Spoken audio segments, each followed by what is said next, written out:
Oke, jadi hari ini kita mau belajar terkait dengan adjustment entries ya atau jurnal penyesuaian. Ya, entries itu jurnal gitu ya. Nah, kenapa harus ada penyesuaian gitu? Berarti ada transaksi-transaksi yang perlu disesuaikan supaya sesuai gitu. Ya, karena kita tujuannya adalah untuk menyusun laporan keuangan ya sesuai dengan apa namanya?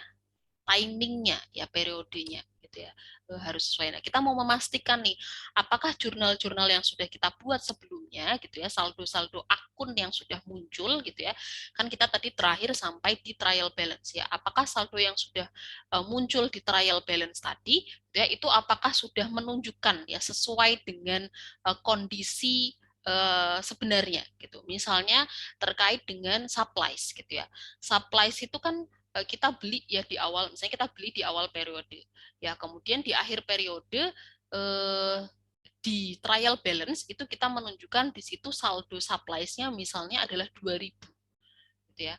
Oke, kita coba buat di sini.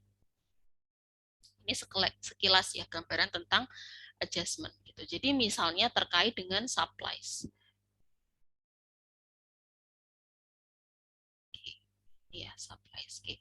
Misalnya di awal bulan Maret ya, tanggal 1 Maret gitu.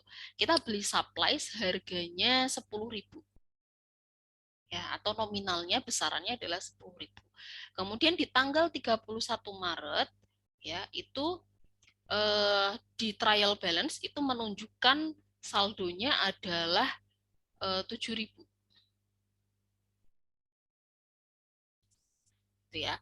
Nah, kemudian kita tuh mau memastikan nih ya, nilai ya atau nominal sebesar 7.000 ini apakah sudah sama dengan eh, di lapangannya gitu ya atau di ya tadi di gudangnya gitu. Karena terkait dengan supplies itu kan berarti hubungannya dengan pemakaian ya, pemakaian ya. Jadi kita ada supplies gitu ya, kita pakai setiap kali ada kebutuhan gitu ya. Maka seharusnya supplies ini ya saldonya itu selalu terupdate gitu ya. Nah, ketika di situ di trial balance itu muncul ya, ini mungkin saya taruh aja di ini ya.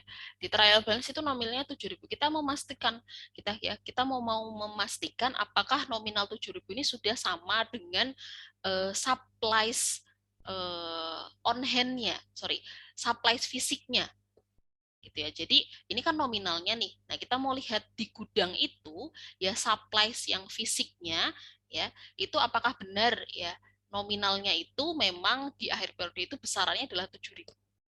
Jangan-jangan ada supplies yang belum tercatat ya berdasarkan pemakaian. Nah, misalnya kita cek nih, kita lakukan pengecekan secara fisiknya gitu ya, misalnya di gudang ya atau di tempat stoknya itu. Ternyata ya setelah dicek fisik, supplies on hand-nya ya, supplies on hand itu berarti adalah ya tadi supply secara fisik yang ada di gudang ya hasil perhitungan akhir gitu ya setelah kita cek satu-satu secara fisik supplies on hand-nya itu ternyata tinggal 5.000 ya di catatan trial balance-nya 7.000 ya tapi ternyata setelah dicek fisik ya supplies on hand-nya itu adalah 5.000 berarti harus ada yang kita sesuaikan berarti pemakaiannya berapa di situ ya berarti kan yang mau kita sesuaikan adalah besaran ya supplies use-nya ya besaran supplies use-nya yang kita pakai selama 1 bulan tadi ya dari tanggal 1 sampai tanggal 31 Maret ya ini selama sekian itu berapa supplies use-nya yang digunakan inilah yang harus kita adjust atau kita sesuaikan kita buatkan adjusting entries-nya atau jurnal penyesuaiannya. Ya, kita buatkan adjusting entries berapa besaran supplies yang kita gunakan selama 1 periode. Karena tadi supplies on hand-nya adalah 5.000. Ya, 1 Maret 10.000 kita beli, ternyata di fisik ya setelah kita hitung hanya tinggal 5.000 saja. Berarti kan selama satu periode itu supply use-nya berapa? 5.000 kan? Ya. 5.000. Berarti 5.000 itu adalah yang harus kita buatkan adjusting entries-nya atau penyesuaian. Nah, ini gambaran singkat terkait dengan penyesuaian. Nanti ada beberapa konsep terkait dengan penyesuaian, bukan cuma supplies aja ya. Nanti ada prepaid insurance, ada unearned revenue. Nah, nanti kita lihat itu seperti apa. Oke. Nah, kemudian ini gambarannya. Jadi kita harus buatkan jurnal penyesuaian supaya nanti ketika diteruskan ya menjadi laporan keuangan, jadi income statement, jadi balance sheet ya atau statement of financial position itu memang menunjukkan akun-akun itu ya saldonya memang menunjukkan keadaan yang sebenarnya. Itu jangan sampai kita mencatat ya di kalau ini kan berarti supplies ya. Supplies berarti munculnya di mana? Income statement apa balance sheet? Nilai 7.000 ini munculnya di income statement atau balance sheet. Ada yang masih ingat nggak?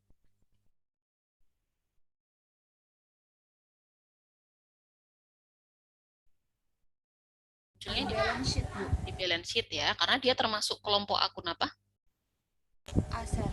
Aset. Aset munculnya di balance sheet. Income statement hanya memunculkan revenue sama expense ya. Jadi nilai 7.000 ini jangan sampai muncul di jangan sampai akun ya atau saldo yang muncul di balance sheet itu adalah yang tidak mencerminkan keadaan sesungguhnya gitu ya. Karena tadi harusnya ada penyesuaian ya harusnya yang muncul ya saldonya surplus itu di balance sheet adalah 5.000 tapi karena tidak dibuatkan adjustment-nya atau penyesuaiannya maka yang kita buat adalah 7.000 maka itu harusnya gimana maka itu jadinya gimana akibatnya ya kalau harusnya 5.000 tapi yang kita munculkan adalah 7.000 maka kondisi balance sheet-nya seperti apa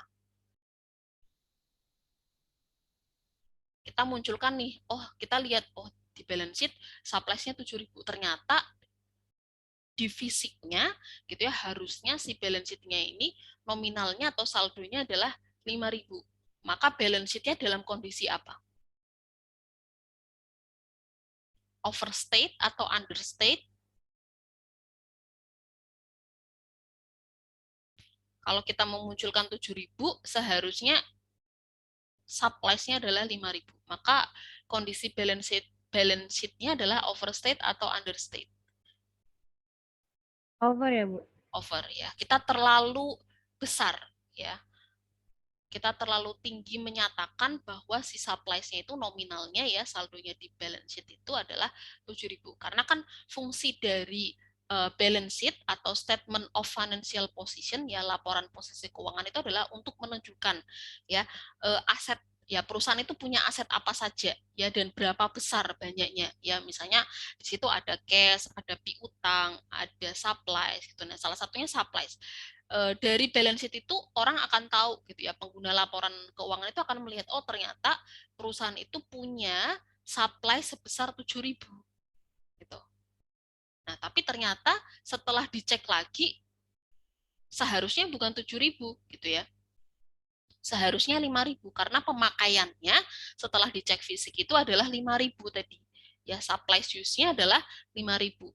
Ya, di gudangnya ya di stok fisiknya itu supply-nya harusnya 5.000 sisanya gitu ya besarannya. Maka ketika kita menampilkan nilai ya atau saldo supply sebesar 7.000 maka kita terlalu besar ya menyatakan bahwa supply itu nilainya adalah 7.000 yang seharusnya dia 5.000 maka overstate balance sheet-nya.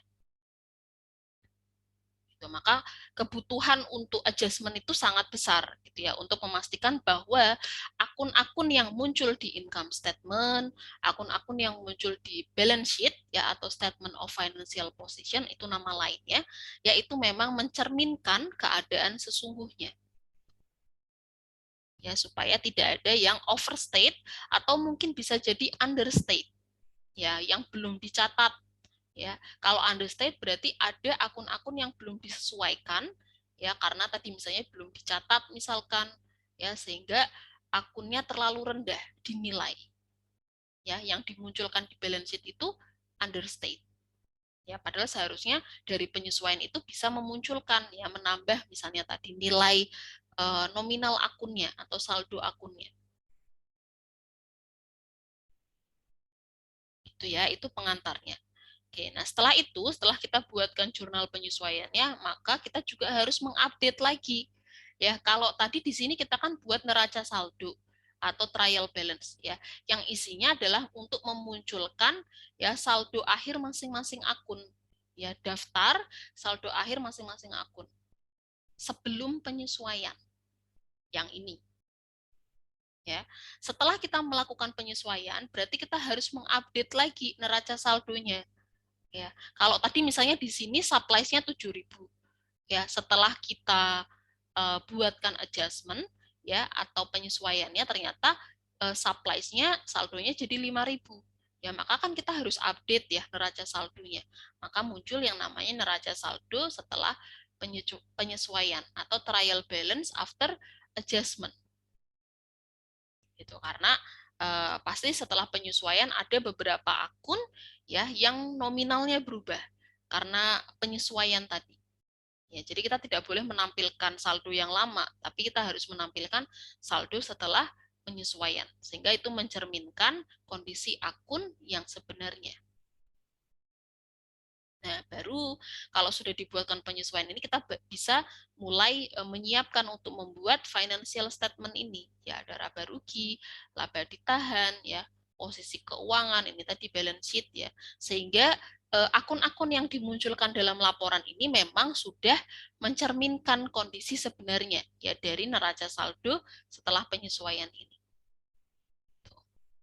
Ya, kalau misalkan tidak ada adjustment di sini, ya tidak ada proses adjustment, maka neraca saldo ini akan dibawa langsung ke sini, ya akan apa namanya dipindahkan ya ke laporan-laporan ini.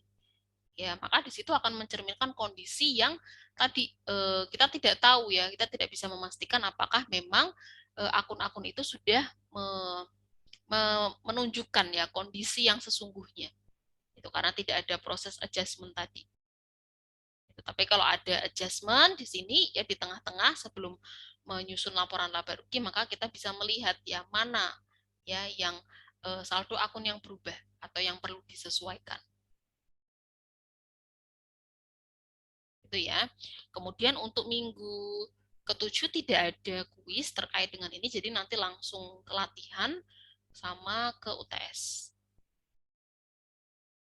Itu ya. Oke, sekarang kita masuk ke materi dulu langsung.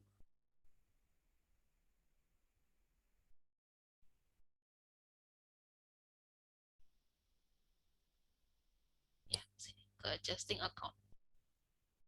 Teman-teman ada yang sudah sempat lihat video adjustingnya belum? Sudah, Bu. Sudah ya, Mbak Mila. Sudah sampai selesai? Belum, Bu. Nggak sampai selesai. Selesai, oke. Nanti kita coba diskusikan di sini kalau misalnya ada yang mau ditanyakan. Oke, materinya terkait dengan adjusting account. Ya. Di chapter 1, ya kita sudah belajar terkait dengan bahwa formula ya atau rumus dari net income itu adalah revenue kurangi expense. Ya. Kemudian di chapter 2 kita belajar tentang bagaimana mencatat revenue dan bagaimana mencatat transaksi expense ya transaksi-transaksi yang terkait dengan pendapatan dan beban. Oke, kemudian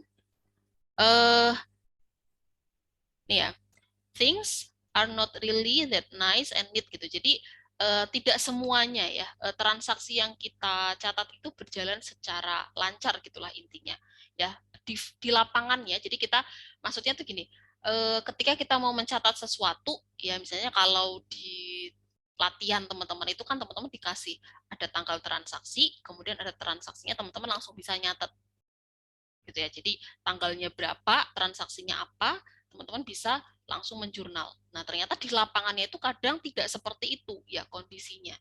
Ya, terkadang perusahaan itu mengalami kesulitan ya untuk menentukan ya kapan ya atau periodenya mereka harus melaporkan atau mencatat beberapa pendapatan dan expense gitu. Karena tadi ya waktunya antara transaksinya itu terjadi ya dengan cash yang diterima atau cash yang harus dibayar itu tidak bersamaan gitu ya.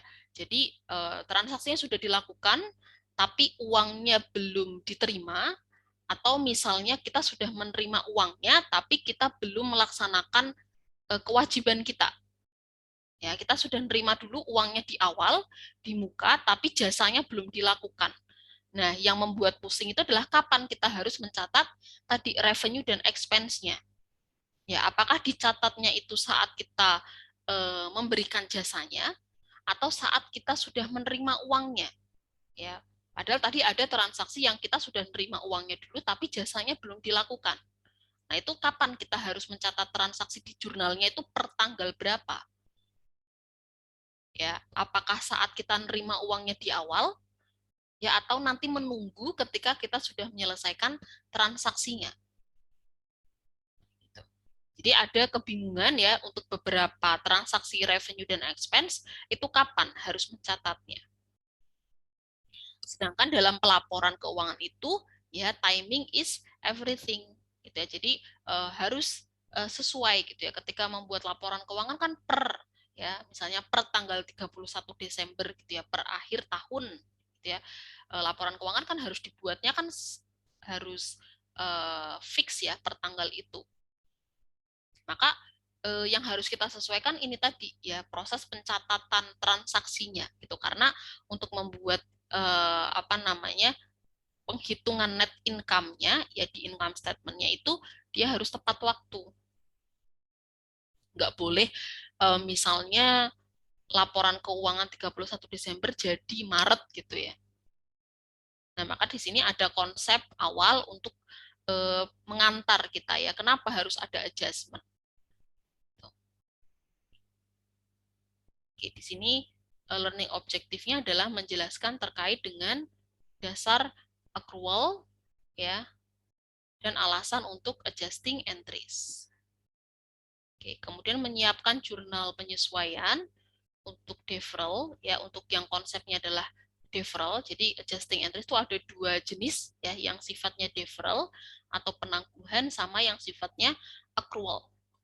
Kemudian menggambarkan ya nature and purpose ya dari adjusted trial balance gitu. Tujuan dan gambaran ya tentang adjusted trial balance itu seperti apa. Kemudian yang pertama di sini LO yang pertama menjelaskan accrual basis ya, dasar akrual untuk akuntansi dan alasan kenapa harus ada adjusting entries. Oke, yang pertama di sini kita membicarakan tentang time period dulu ya. Kalau tadi kan kita ngomongin tentang kapan gitu ya. Kapan harus dicatatnya? Berarti itu tentang waktu ya, periode kapan kita harus mencatat ya. Time period assumption. Ya, jadi akuntan itu membagi ya umur ekonomi sebuah bisnis itu ke artificial time period. Gitu ya. Jadi memang dalam penyusunan atau pencatatan transaksinya itu memang setiap perusahaan bisa berbeda-beda ya, tergantung mereka mau membuat batasan ya periode pencatatannya itu dari kapan sampai kapan. Jadi setiap perusahaan itu masing-masing gitu ya kebijakannya, mulai pencatatannya kapan, pelaporannya kapan, itu periodenya itu ya rentang waktunya itu mereka sendiri yang tentukan. Ya.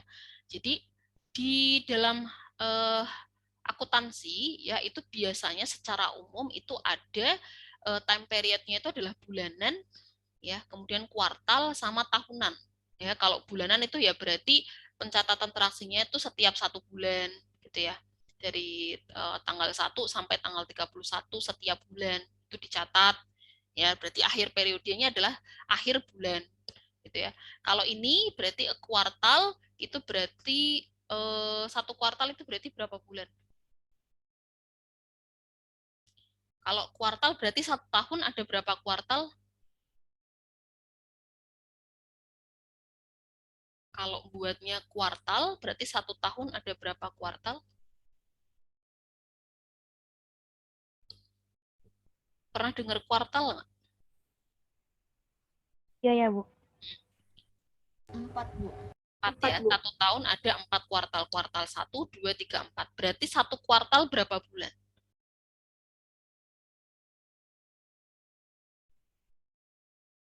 3 bulan, Bu. 3 bulan ya. Januari, Februari, Maret, kuartal 1. April, Mei, Juni, kuartal 2. Gitu ya. Jadi ada perusahaan yang bikin periode akuntansinya itu adalah bulanan atau per 3 bulan ya, atau 1 kuartal, per kuartal, atau 1 tahun.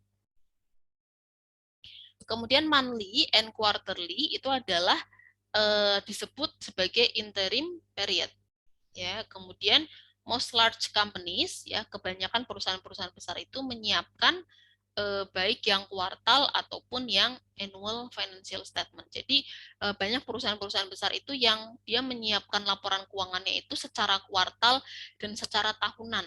Nah, jadi kalau teman-teman iseng ya, mungkin coba kunjungi IDX ya, itu situs Bursa Efek Indonesia ya, di mana di situ semua perusahaan-perusahaan besar di Indonesia yang sudah apa namanya terlist ya di Bursa Efek itu mereka harus menyusun dan mengupload laporan keuangannya di situ. Ya, biasanya mereka akan membuatkan beberapa jenis laporan keuangan ya, atau mengupload itu ada laporan tahunan ya, annually, ada laporan keuangan ya. Laporan keuangan itu biasanya yang kita pakai untuk, biasanya teman-teman yang sudah menyusun skripsi itu pakainya laporan keuangan yang auditan gitu ya. Ada yang disusunnya itu quarterly ya, ada yang disusunnya itu annually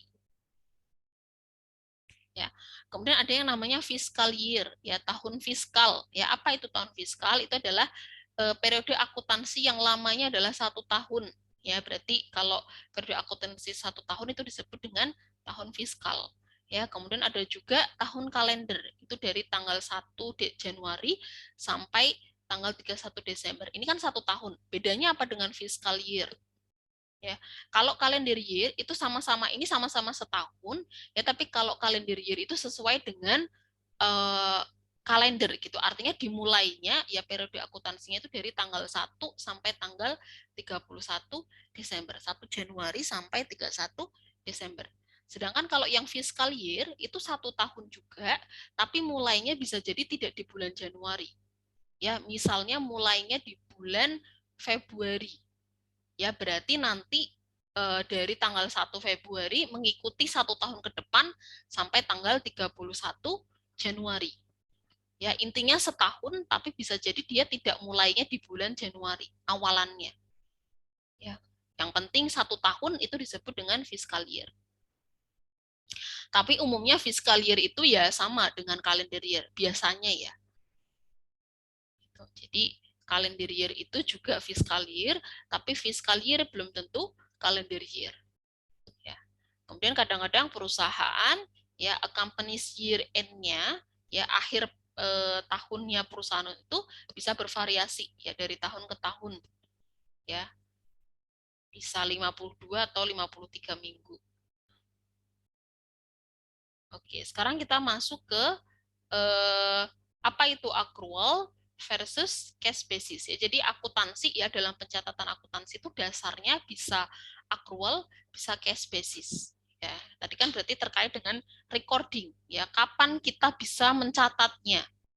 Ya, berarti ini terkait dengan pencatatan ya, kapan kita harus mencatat, itu berdasarkan accrual dan cash basis itu seperti apa. Ya, yang pertama di sini dasarnya adalah accrual. Ya, transaksi itu dicatat di periode in which ya the event occur. Ya, jadi transaksi itu dicatat pada saat ya transaksinya itu terjadi. Ya, kalau tadi kan pertanyaan di awal, ya kapan kita harus mencatat? Ya, apakah saat ya uangnya diterima baru kita catat per tanggal uang diterima, atau saat kita sudah atau saat kita sudah melaksanakan jasanya. Ya, kalau misalnya kita melaksanakan perform service gitu ya, melaksanakan jasa di tanggal 5, tapi uangnya baru dibayar nanti di tanggal 30. Ya, berarti kita nyatat transaksinya kapan dong? Apakah di tanggal 5-nya atau nanti di tanggal 30-nya? Ya, waktu uangnya sudah diterima. Gitu. Nah, kalau dasar pencatatannya itu adalah berdasarkan accrual, ya maka transaksi itu akan dicatat ya di periode di mana transaksinya terjadi. Ya, berarti bisa jadi di sini adalah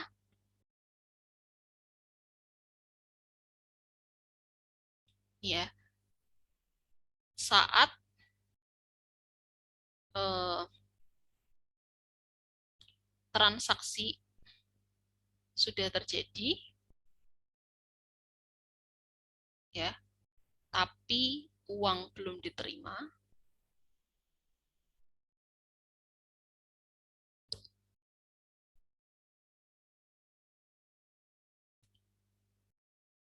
ya. Jadi transaksi ini adalah ya kalau berdasarkan accrual itu kita tidak melihat kapan ya uang itu diterima atau kapan uang itu dibayar. Ya. Kalau ini berarti adalah saat transaksinya sudah terjadi tapi uang belum diterima atau belum dibayar. Ya.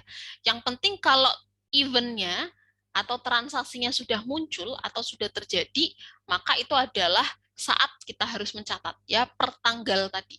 Ya, tidak peduli ya apakah kita belum menerima uangnya atau kita belum membayar transaksinya. Ya, jadi kalau walaupun di situ belum ada cash yang masuk atau belum ada cash yang keluar, ya tapi transaksinya sudah muncul ya atau sudah terjadi, maka di situ adalah saat ya kita harus melakukan pencatatan ya per tanggal transaksinya.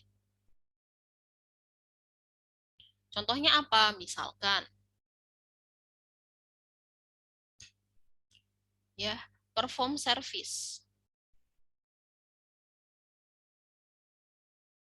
ya tanggal 5 bulan Maret ya kita sudah memberikan jasa perform service. Ya, ada ED-nya berarti jasanya sudah dilakukan ya perform service. Tapi ternyata ya jasa kita baru akan dibayar nanti tanggal 28 Maret. Ya, ini cash will be received. Ya. Cashnya baru akan diterima will be ya. Baru akan diterima di tanggal 28 Maret. Maka kalau pakai dasar accrual pencatatannya, ya maka kita mencatatnya di tanggal berapa? Tanggal 5 atau tanggal 8? Recordnya. 5. Tanggal 5 ya. Bu. Ya. Karena di sini transaksinya sudah muncul, transaksinya sudah terjadi, berarti asumsinya adalah berarti ya memang itu tanggal transaksinya adalah tanggal 5 gitu. Karena kita mengakui di mana eh, transaksi itu terjadi. Ya, kalau berdasarkan accrual basis, maka tanggal 5 ini kita akan mencatat transaksi tersebut. Itu ya. Nah, padahal di sini case-nya baru diterima tanggal 28. Oke, kita kembali ke sini dulu. Companies ya mengakui pendapatan when they perform service. Ya, dia mengakui pendapatan. Jadi pendapatan itu sudah diakui ya saat transaksinya sudah terjadi walaupun cash-nya belum diterima. Tapi kalau berdasarkan accrual, asumsinya dia akan menerima cash gitu ya, tapi nanti ya, tapi transaksinya sudah terjadi berarti pendapatannya sudah bisa diakui di awal. Itu kalau berdasarkan accrual, perusahaan itu mengakui pendapatan saat jasanya sudah dilakukan ya walaupun cash-nya belum diterima daripada when they receive cash-nya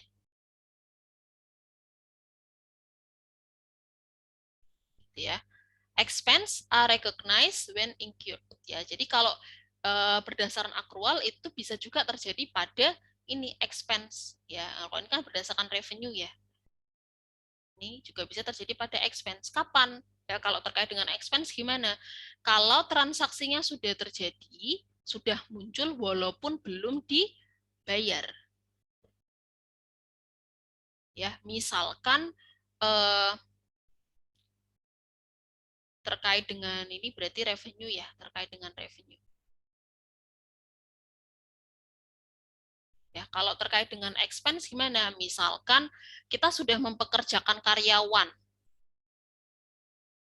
gitu ya. Kita sudah mempekerjakan karyawan dari tanggal 1 bulan Maret misalkan. Ya, harusnya kan kita bayar gaji ya.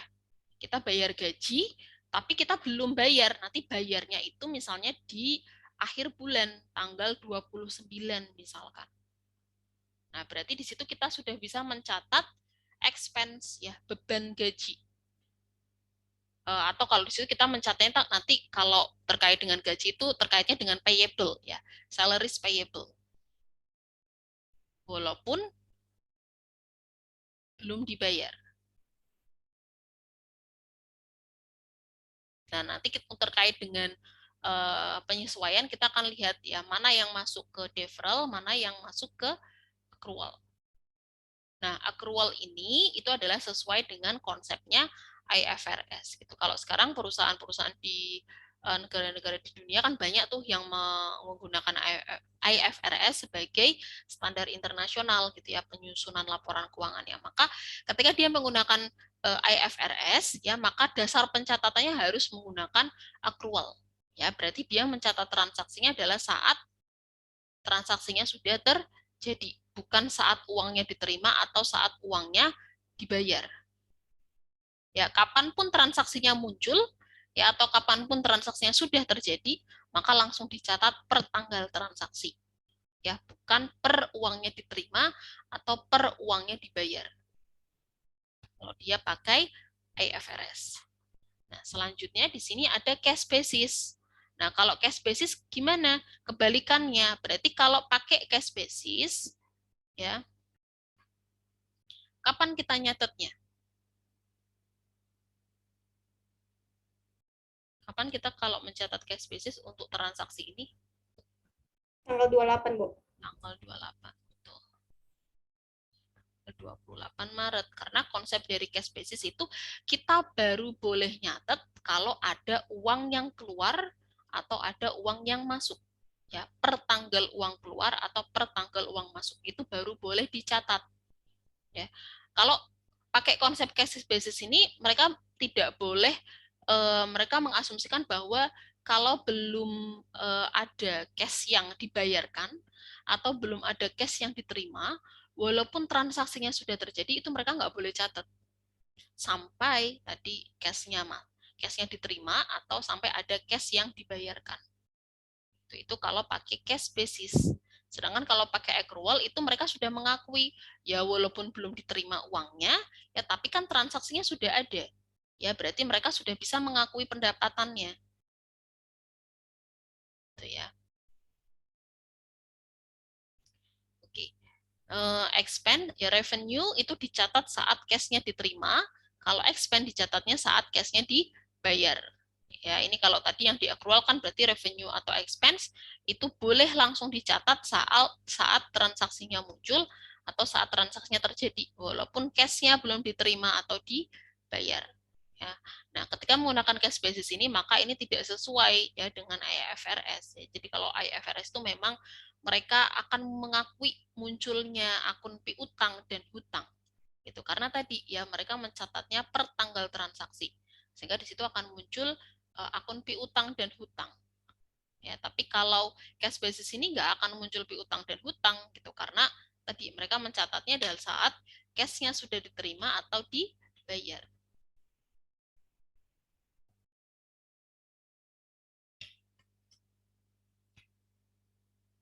Itu ya. Oke, selanjutnya adalah nih, pengakuan pendapatan dan beban ya.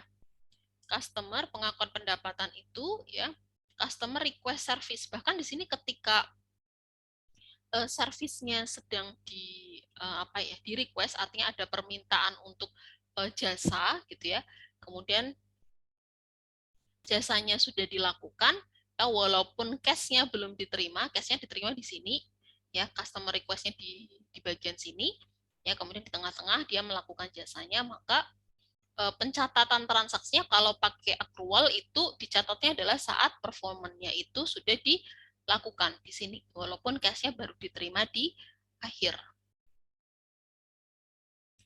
ya. Kemudian kalau expense sama juga ya. Expense itu kan berarti terkait dengan advertising misalnya ya, kemudian delivery, pengantaran, utilities ya. Expense-nya itu ya dapat diakui kalau pakai accrual itu bisa diakui ketika sudah muncul ya, misalnya kita sudah pakai air ya, kita sudah pakai telepon, tapi bayarnya nanti ya karena tagihan listrik. Air kan baru biasanya munculnya di akhir bulan gitu ya, belum dibayar.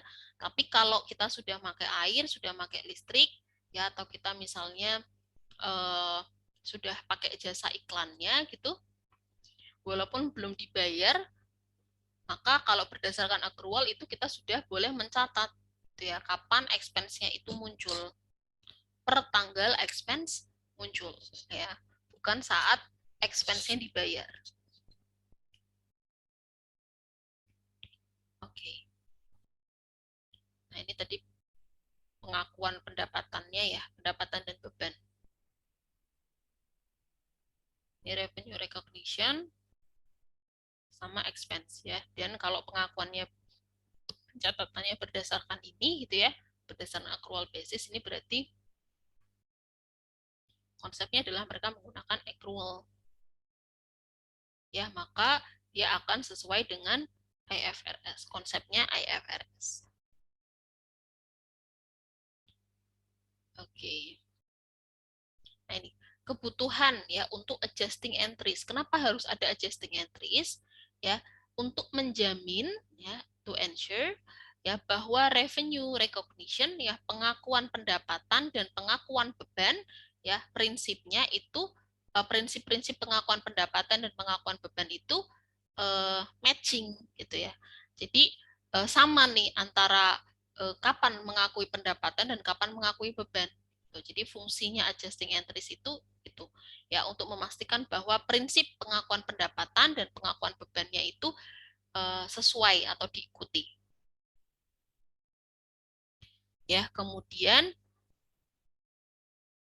ini adalah syarat ya, every time a company menyiapkan financial statement tadi. Jadi bahwa laporan keuangan itu kan harus disiapkan tepat waktu gitu. Maka kita harus memastikan ya bahwa akun-akun yang muncul di laporan keuangan itu memang menunjukkan ya atau mencerminkan keadaan sesungguhnya dari akun-akun tadi.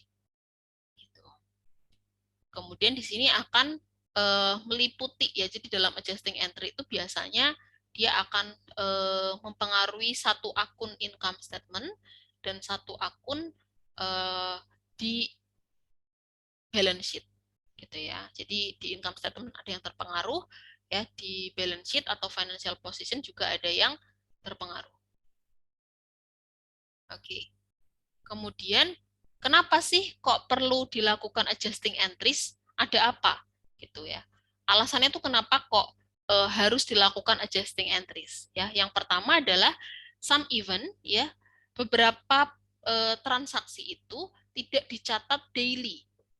Ya, jadi dia mencatatnya itu enggak setiap hari itu dicatat gitu ya. Setiap kali ada pemakaian itu dicatat gitu enggak. Ya, karena ini enggak efisien kalau dilakukan. Jadi kalau setiap kali ada transaksi, ya ada pemakaian, kemudian dicatat, ada pemakaian lagi dicatat tiap hari, itu nggak efisien. Ya, karena tidak dilakukan pencatatan secara daily, maka kita harus memastikan di akhir periode itu benar nggak saldonya. Nah, ini biasanya kalau seperti ini, alasan yang seperti ini tuh kaitannya dengan tadi, transaksi supplies tadi. Ya, jadi supplies itu kan sifatnya habis pakai ya, intensitas penggunaan supplies itu kan lebih sering daripada penggunaan equipment. Ya, jadi misalnya kita menggunakan tinta, ya menggunakan kertas, terus pena, gitu ya, komponen-komponen supplies lah istilahnya. Ya, itu kan intensitas penggunaannya kan sering ya, ya makanya disebut barang habis pakai. Ya, nah kalau kita setiap kali ada pemakaian, kita ngambil misalnya pena hari ini 5, ya besok kita ngambil 3. Nah kalau setiap kali ada pemakaian itu kita catat, maka untuk beberapa transaksi tadi gitu ya, misalnya contohnya supplies itu tidak efisien untuk dilakukan. Maka biasanya dia akan mengupdate-nya ya atau mengeceknya atau memastikannya itu di akhir periode. Makanya di sini biasanya suka ada selisih. Yang ini tadi.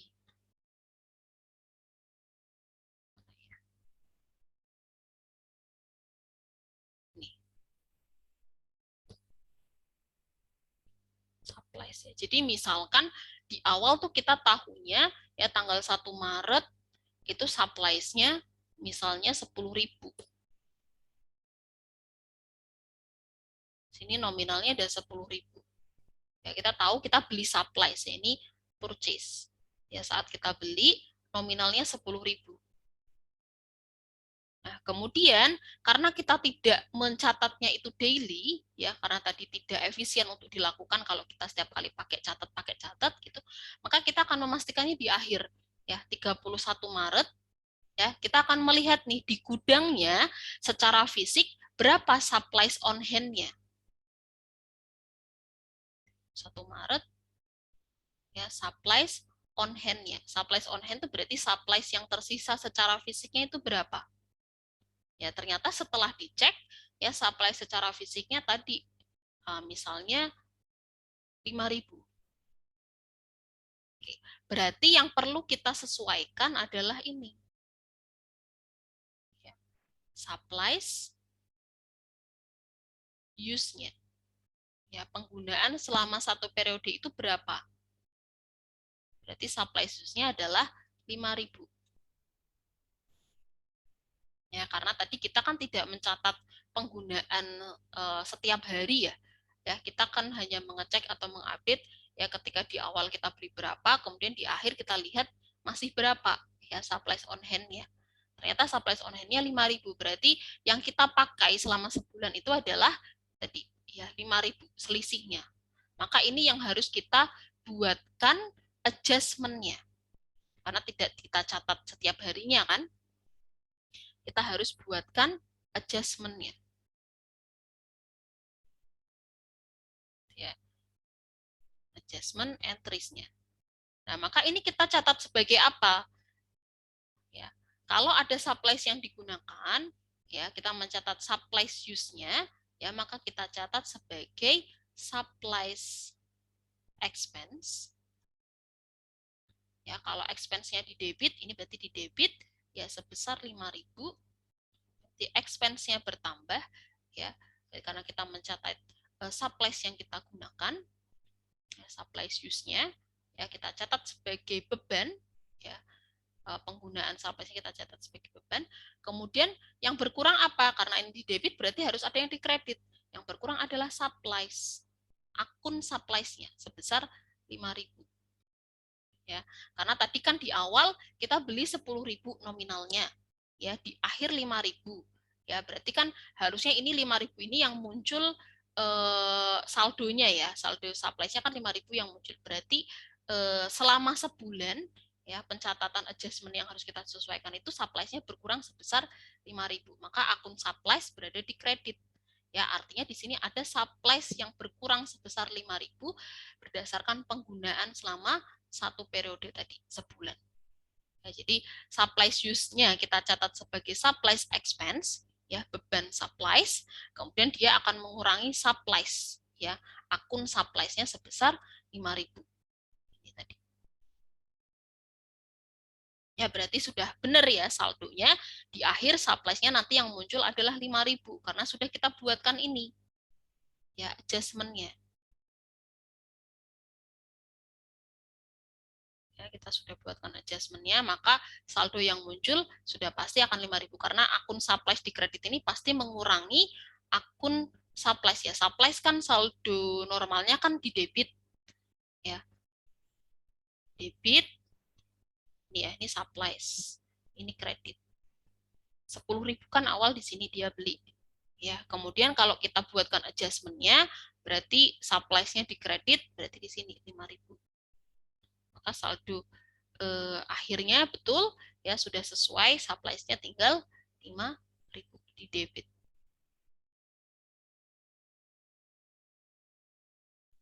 Gitu ya.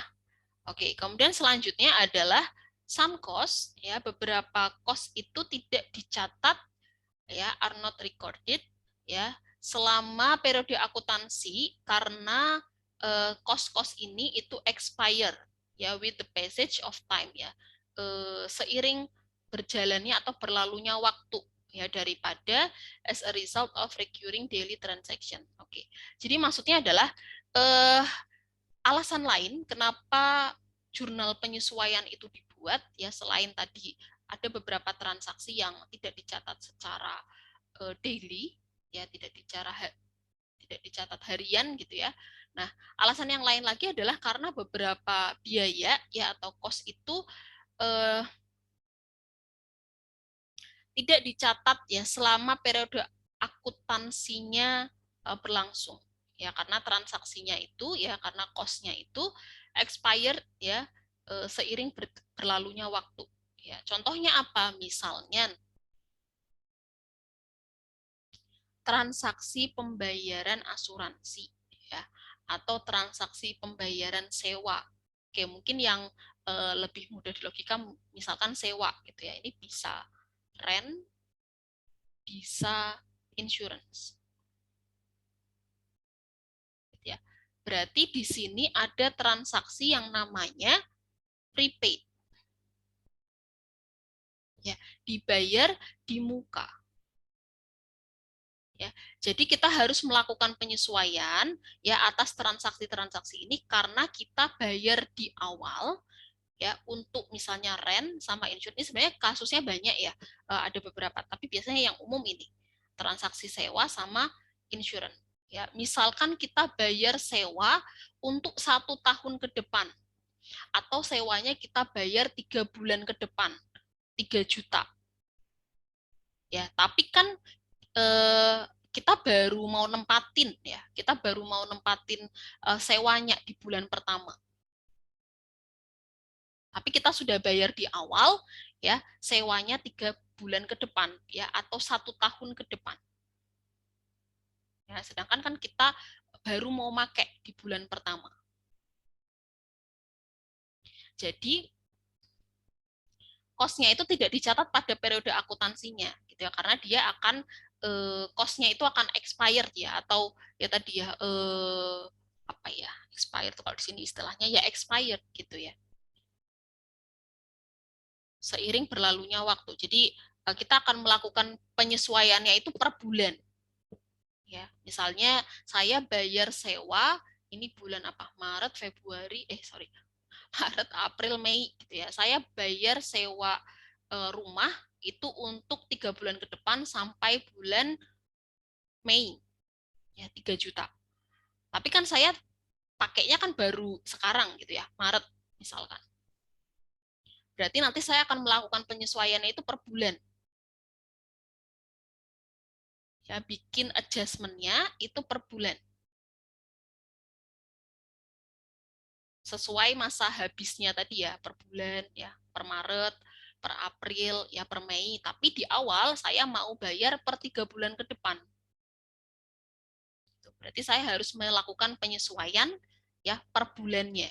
Karena kan uangnya sebenarnya udah keluar 3 bulan untuk 3 bulan ke depan, gitu ya, senilai 3 bulan ke depan.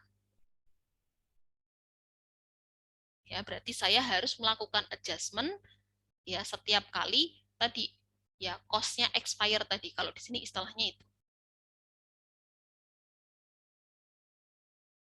Misalkan ya, nanti kita lihat contohnya masing-masing ya. Sebenarnya ada nanti di slide bawah. Tapi ini gambaran singkat ya. Misalkan saya bayar sewa tadi ya, rent, prepaid rent gitu ya. Berarti ini adalah sewa dibayar di muka.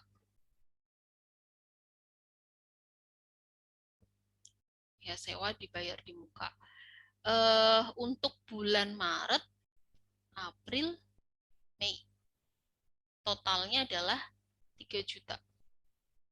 Sebulannya berarti 1 bulan 1 juta.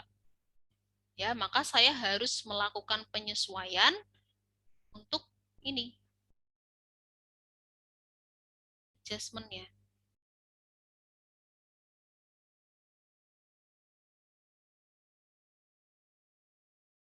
Ya, jadi harus melakukan adjustment-nya untuk 1 juta ini berdasarkan pemakaian tadi juga ya. Kan saya pakainya kan berarti kan untuk bulan Maret, untuk bulan April ya, Mei ya, berarti saya harus melakukan entries ya, setiap kali bulan Maretnya berlalu, setiap kali bulan Aprilnya berlalu, ya Mei-nya berlalu, itu saya harus buatkan adjustment-nya atau penyesuaiannya.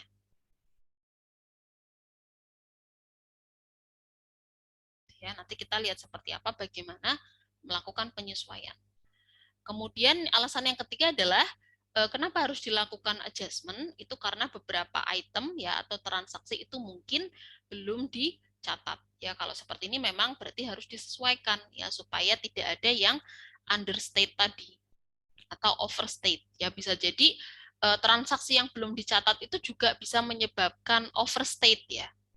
Jadi karena tidak dicatat maka nominalnya terlalu besar gitu ya.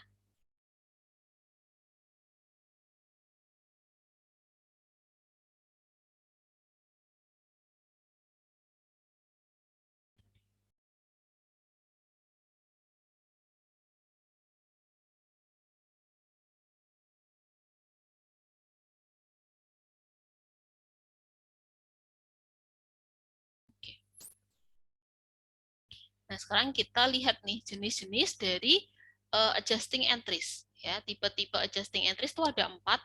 Ya, kelompoknya sebenarnya kelompok besarnya itu ada 2, yang sifatnya deferral sama accrual. Ya, deferral itu artinya penangguhan, ya accrual tuh ya accrual gitu ya.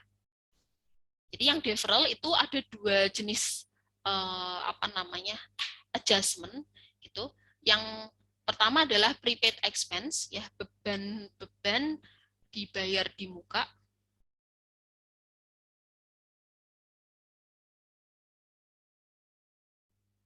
Mohon maaf teman-teman, kayaknya saya keluar ya. Oke, kita lanjutkan.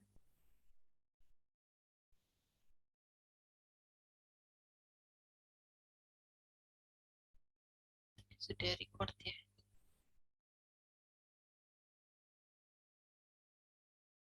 Oke, yang pertama adalah transaksi terkait dengan pembayaran di muka ya, beban-beban yang dibayar di muka. Jadi prepaid itu dibayar di muka. Mohon maaf ya teman-teman, nanti kalau misalkan nggak ini nih, internet saya nggak stabil, jadi kalau misalkan keluar masuk semoga tidak, gitu ya. Ya, jadi transaksi yang dibayar di muka atau pendapatan diterima di muka, ya, unearned revenue. Yang ini adalah beban dibayar di muka. Yang ini adalah pendapatan diterima di muka. Oke. Ini bebannya dibayar di muka atau dibayar di awal ya. Expense-nya paid ya, sudah dibayar ya, paid berarti ini sudah dibayar ya, in cash before they are used or consumed ya.